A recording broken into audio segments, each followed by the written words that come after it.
शरीर में वात दोष बढ़ने पर कई तरह की परेशानियां उत्पन्न होने लगती हैं। खासकर गर्मी के दिनों में वात दोष के बढ़ने की संभावना रहती है। किसी भी ऋतु का परिवर्तन स्वास्थ्य के लिए अच्छा नहीं होता है। खासकर जब आप शीत ऋतु से ग्रीष्म ऋतु में प्रवेश करते हैं तो यह ऋतु परिवर्तन काल हर किसी के स्वास्थ्य को प्रभावित करता है, क्योंकि जब आप सर्दी से सीधा गर्मी में प्रवेश करते हैं और तापमान धीरे धीरे बढ़ना शुरू हो जाता है, तो ऐसे में लू लगने का खतरा सबसे ज़्यादा बढ़ जाता है। और ऐसा इसलिए होता है क्योंकि शीत ऋतु के दौरान कफ दोष की अधिकता होती है और ग्रीष्म ऋतु आते ही शरीर में वात दोष की अधिकता होने लगती है। लू लगने की समस्या के अतिरिक्त ग्रीष्म ऋतु में कई सारी छोटी बड़ी बीमारियों का अधिकांश लोगों को सामना करना पड़ता है। ग्रीष्म ऋतु परिवर्तन में बीमारियों का सिलसिला बना ही रहता है, क्योंकि इस दौरान खांसी, जुखाम, बुखार, आँखों और त्वचा में चलन संबंधी परेशानियां, हाथों और पैरों के तलवों में जलन की समस्या, उल्टी, दस्त, सिर में दर्द की समस्या, खट्टी डकार की दिक्कतें होने की पूर्ण संभावना बनी रहती है।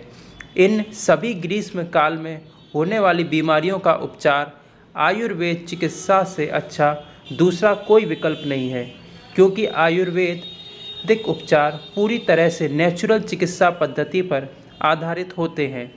ऋतु परिवर्तन के कारण वातावरण और पर्यावरण दोनों में बहुत सारे बदलाव होते हैं, जिससे हमारी दिनचर्या भी प्रभावित होने लगती है, जिससे शरीर के दोष असंतुलित हो जाते हैं और यही बीमारी की मुख्य वजह होती है। आयुर्वेद की ऋतुचर्या के अनुसार ग्रीष्म ऋतु की शुरुआत मार्च माह के अंतिम सप्ताह से हो जाती है और जुलाई के दूसरे सप्ताह तक रहती है। इसे अंग्रेजी में समर सीजन भी कहते हैं। ग्रीष्म ऋतु में सूर्य की तीव्रता में वृद्धि होती है, जिससे यह ऊष्मा हवा के साथ मिलकर चलती है और सेहत को नुकसान पहुंचाती है। इन चलने वाली गर्म हवाओं के कारण लोगों की शारीरिक क्षमताओं में कमी देखने को मिलती है।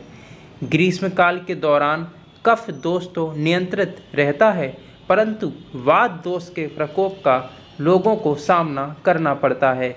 ग्रीष्म ऋतु में लोगों की जठ अग्नि भी मंद पड़ जाती है, जिससे पाचन क्रिया प्रभावित होती है और पेट से जुड़े रोग भी हो सकते हैं। ग्रीष्म ऋतु के संदर्भ में आयुर्वेद का मत है कि इस ऋतु का सर्वश्रेष्ठ समय ब्रह्म मुहूर्त काल होता है, यानी कि आपको सुबह सूर्योदय से पूर्व ही बिस्तर को छोड़ देना चाहिए और नित्य क्रिया संबंधी सभी कार्यों से मुक्त होकर शुद्ध, शीतल और शांत वातावरण में योग, ध्यान और प्राणायाम का अभ्यास करना चाहिए, क्योंकि इसके सिद्धांत के अनुसार चलने पर आप पूरे दिन ऊर्जा से भरपूर रहेंगे। आपके अंदर पूरे दिन एकाग्रता बनी रहेगी। मानसिक और शारीरिक थकावट आपके शरीर में बहुत जल्दी हावी नहीं होगी।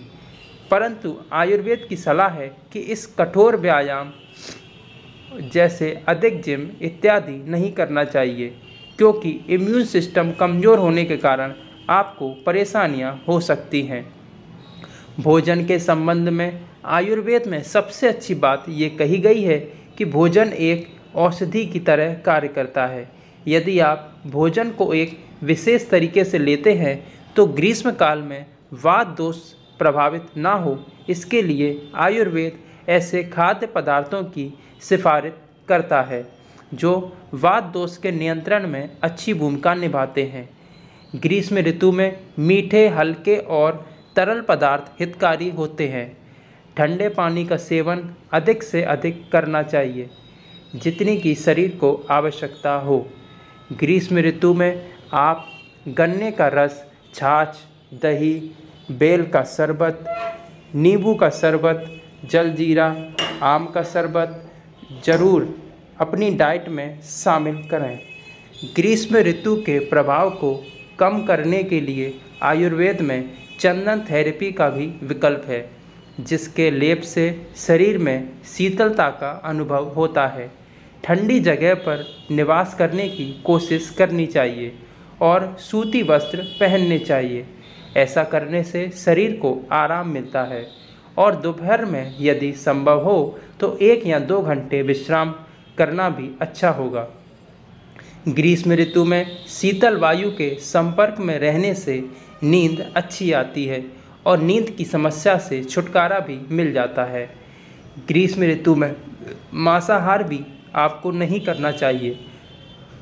तेल और अधिक मसालों से युक्त निर्मित भोजन का सेवन करने से आपको बचना चाहिए, क्योंकि ऐसे खाद्य पदार्थ सुपाच्य नहीं होते हैं और मेटाबॉलिज्म संबंधी विकार, उदर विकार उत्पन्न कर देते हैं। ग्रीष्म ऋतु में सिगरेट, शराब से दूरी बनानी चाहिए, क्योंकि ऐसा करने से इंद्रियां प्रभावित होती हैं और शरीर में जलन तथा कमजोरी की समस्या होती है। बिना पचने वाले खाद्य पदार्थ का आपको परहेज करना चाहिए।